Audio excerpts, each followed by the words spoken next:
udah? Udah. Udah. Oke.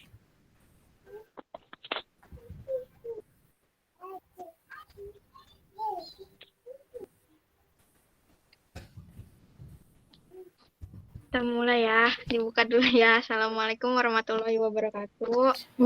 Waalaikumsalam warahmatullahi wabarakatuh. Waalaikumsalam warahmatullahi wabarakatuh. Kami dari kelompok 2 membahas tentang DI atau TII di Jawa. Jadi di Jawa ini ada 2 peristiwa, yaitu di Jawa Barat dan di Jawa Tengah. Yang pertama kita bahas di Jawa Barat dulu. Yang pertama latar belakang peristiwa ini adalah ketidakpuasan Kartosuwiryo terhadap kemerdekaan Republik Indonesia yang masih dibayang-bayangi oleh kehadiran Belanda yang ingin berkuasa lagi. Jadi pada perundingan Renville pada 7 Januari 1948 antara pihak Indonesia dan Belanda menimbulkan masalah baru. Kubu Kartosuwiryo menganggap pemberian wilayah Jawa Barat sebagai bagian Belanda bukan arti kemerdekaan sebenarnya.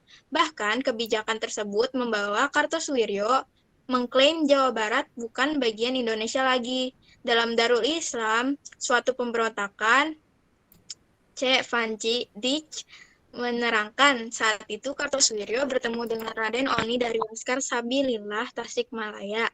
Mereka berniat mempertahankan Jawa Barat bersama Sabilillah dan Hizbullah. Selanjutnya jalannya peristiwa. Jalannya peristiwa bulan Februari 1948 dibentuk antara Islam Indonesia atau TII mengangkatkan Raden Oni menjadi panglimanya di Priangan. Penetapan ini terjadi dalam pertemuan di desa Pangwedusan, Cisayong, Tasikmalaya. Laskar Hizbullah Sabilillah dan Gerakan Pemuda Indonesia atau GPII hadir di forum tersebut. Upaya pendirian NII di Jawa Barat tercium oleh pemerintah Indonesia. Kartosuwiryo dan kawan-kawannya rupanya tidak mendapatkan informasi terkaitnya perkembangan kedaulatan Indonesia setelah perundingan Royen dan konferensi Meja Bundar atau KMB. Tokoh Islam Indonesia Muhammad Natsir yang nantinya menjabat sebagai Perdana Menteri mengungkapkan ia ditugaskan oleh Presiden Soekarno untuk mengirim surat kepada Kartosuwiryo perihal perkembangan kondisi terbaru. Namun sebutnya dalam buku Muhammad Natsir 70 tahun Kenangan-kenangan kehidupan dan perjuangan 1978, surat yang tertulis tanggal 4 Agustus 1559 itu tidak sampai seperti yang diperkirakan.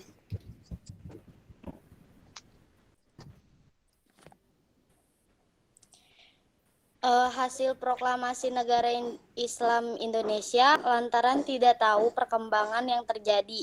Ketidakpuasan Kartosuwiryo akhirnya mencapai puncak. Proklamasi hadirnya NII sebagai negara dikumandang di Cisayong, Tasikmalaya, Jawa Barat, tanggal 7 Agustus 1949. Isi proklamasi NII ala Kartosuwiryo itu antara lain Bismillahirrahmanirrahim, asyhadu alla ilaha illallah wa asyhadu anna Muhammadur Rasulullah. Kami umat Islam bangsa Indonesia menyatakan berdirinya negara Islam Indonesia. Maka maklum yang berlaku atas negara hukum Indonesia itu ialah hukum Islam. Demikian bunyinya ditutup takbir dan tanda tangan Kartosuwiryo. NII dalam maklumat pemerintah nomor 27 menuliskan bahwa 17 Agustus 1945 atau Hari Kemerdekaan Indonesia adalah akhir masa kehidupan bangsa Indonesia. Kartosuwiryo telah menetapkan langkahnya untuk mengaklumi seluruh wilayah Indonesia sebagai kekuasaan NII. Sahabat masa remaja Soekarno ini merangkai konsep bentuk dan sistem pemerintahan baru dengan dirinya sebagai imam negara.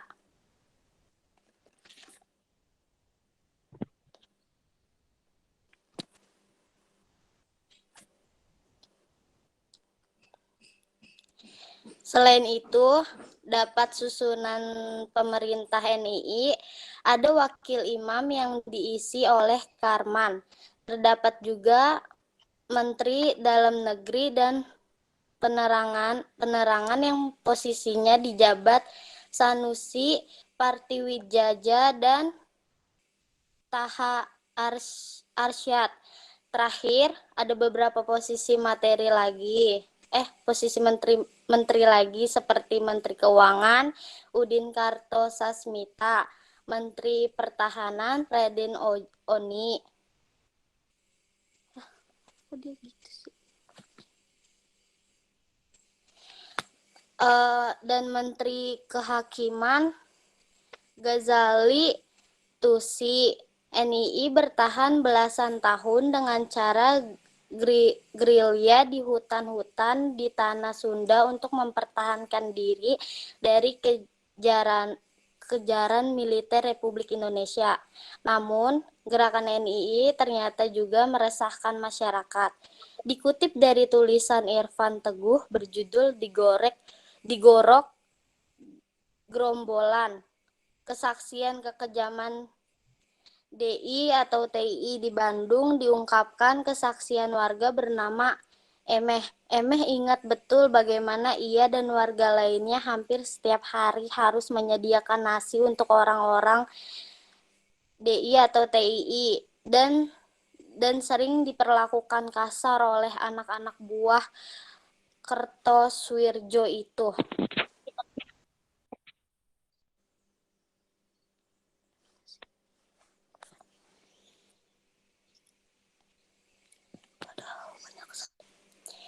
NII ternyata bukan hanya berperang melawan TNI, namun juga bertindak semena-mena sehingga mulai timbul perasaan curiga antara ulama, pemerintah, dan masyarakat, akhirnya menimbulkan peristiwa fitnah. Menanggapi masalah ini, maka dibentuklah Badan Musyawarah Alim Ulama yang bertugas memantau pergerakan DI atau TII sebagai upaya membantu pemerintah Indonesia. Tanggal 4 Juni 1962, operasi Pagar Betis yang dilancarkan oleh militer Indonesia berhasil menangkap para anggota DI atau TII berserta jajaran petingginya. Mereka ditangkap, termasuk sang Imam Kertosuwirjo. Berdasarkan keputusan Pengadilan Mahkamah Darurat Perang atau Mahadeper tanggal 16 Agustus 1962, Kartosuwirjo dijatuhkan hukuman mati karena telah memberontak terhadap pemerintahan Indonesia. Pada tanggal 5 September 1962, Kertosuwirjo dibawa ke salah satu pulau di Kepulauan Seribu dekat Teluk Naga, Jakarta. Ia dieksekusi setelah sehari sebelum dikabulkan permintaan terakhir untuk bertemu keluarga. Tepat pukul 5.50, Kertowirjo dihukum mati dan itulah akhir perlawanan DI atau TII di Jawa Barat.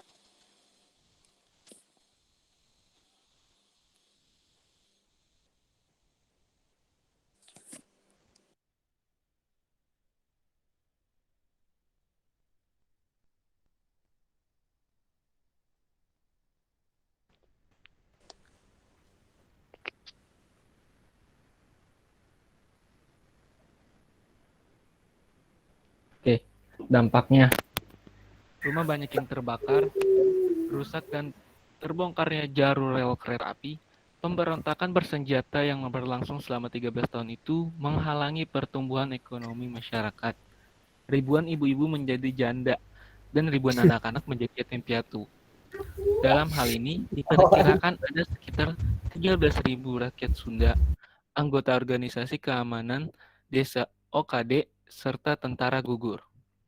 Gerakan DII atau DI atau TII ini terpecah belah, akan tetapi tetap eksis secara diam-diam, walaupun sudah dinyatakan sebagai organisasi yang ilegal dan terlarang oleh pemerintah Indonesia.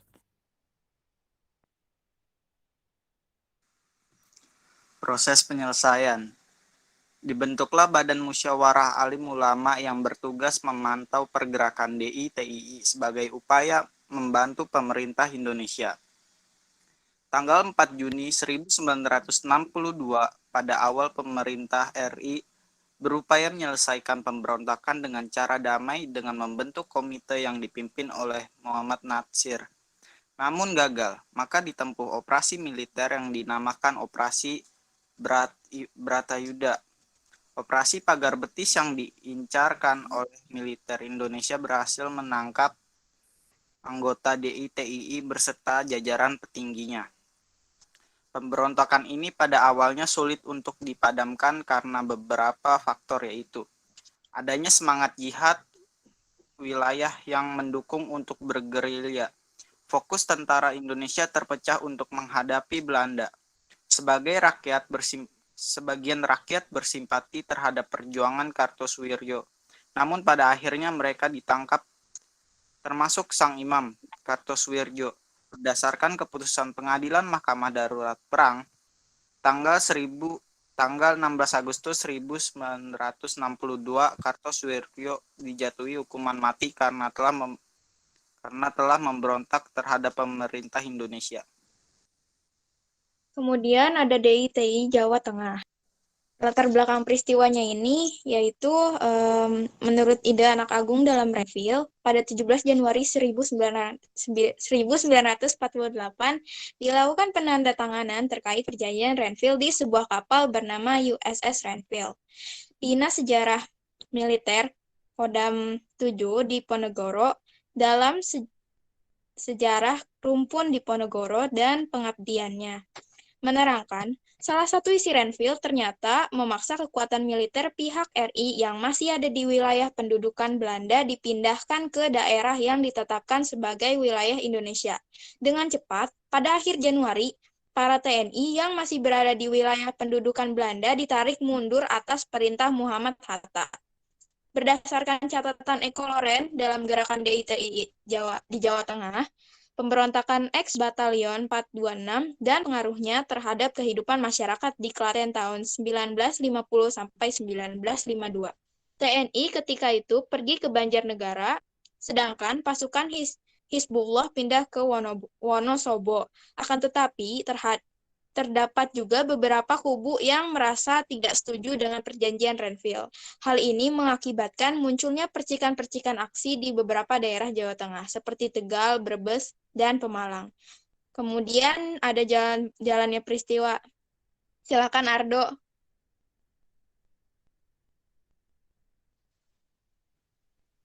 Jalannya peristiwa. Setelah bergabung dengan Kartosoewirjo, Amir Fattah kemudian diangkat sebagai Komandan Pertempuran Jawa Tengah dengan pangkat Mayor Jenderal Tentara Islam Indonesia untuk menghancurkan gerakan ini. Januari 1950 dibentuk Komando Gerakan Banteng Negara atau GBN di bawah Letkol Sarbini. Amir Fattah dan para pendukungnya menganggap bahwa aparatur pemerintah RI dan TNI yang bertugas di daerah Tegal, Brebes telah terpengaruh oleh orang-orang kiri dan mengganggu perjuangan umat Islam. Dengan adanya pengaruh orang-orang kiri tersebut, pemerintah RI dan TNI tidak menghargai perjuangan Amir Fattah dan para pendukungnya selama itu di daerah Tegal Brebes. Bahkan kekuasaan MI yang telah dibinanya sebelum agresi militer 2 harus disebahkan kepada TNI di bawah Wong Soatmojo. Lalu adanya perintah penangkapan dirinya oleh mayor untuk mencegah DI Amir Fattah agar tidak meluas ke daerah lain di Jawa Tengah.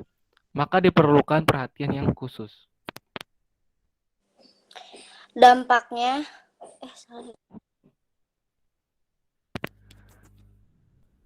Kemudian Panglima Divisi 3 Kolonel Gatot Subroto mengeluarkan siasat yang bertujuan memisahkan DI Amir Fattah dan DI Kartosuwiryo, menghancurkan sama sekali kekuatan bersenjatanya dan membersihkan sel-sel DI dan pimpinannya.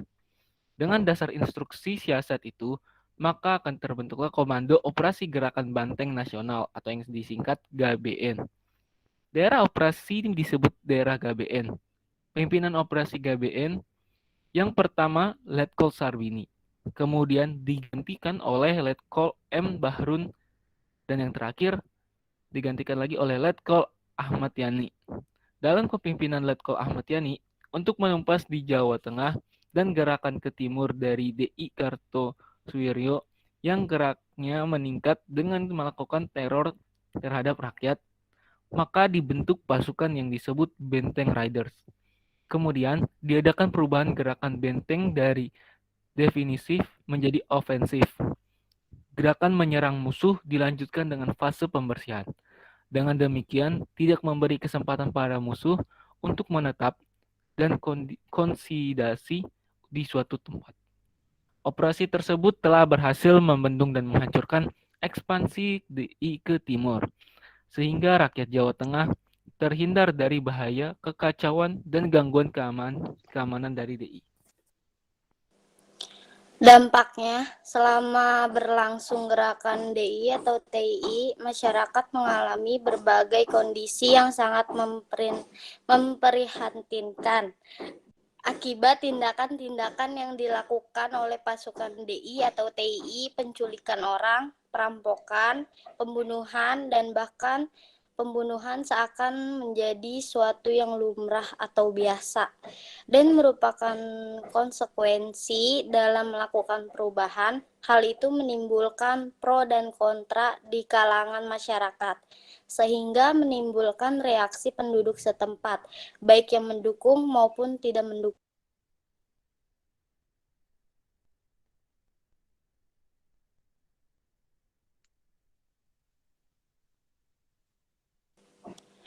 Proses penyelesaian. Letnan Kolonel Ahmad Yani mulai ambil sikap terhadap pemberontakan DI atau TII Jawa Tengah. Ia mengirim pasukan Banteng Raider yang berhasil melemahkan kekuatan tentara Amir Fattah hingga lari tunggang langgang ke Jawa Barat. Di Desa Ciawi, Tasikmalaya, peperangan antara Amir Fattah beserta pasukannya dengan TNI terjadi. The Ranger Board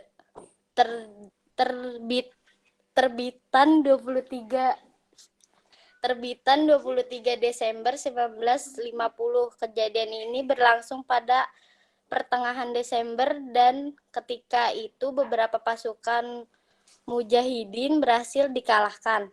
Ternyata Panglima Perang Hizbullah ini berhasil lolos dari tangkapan TNI. Baru pada 22 Desember 1950 ia mendapatkan hadiah dari perbuatannya dengan dibekuk saat berada di Desa Cisayong, Tasikmalaya.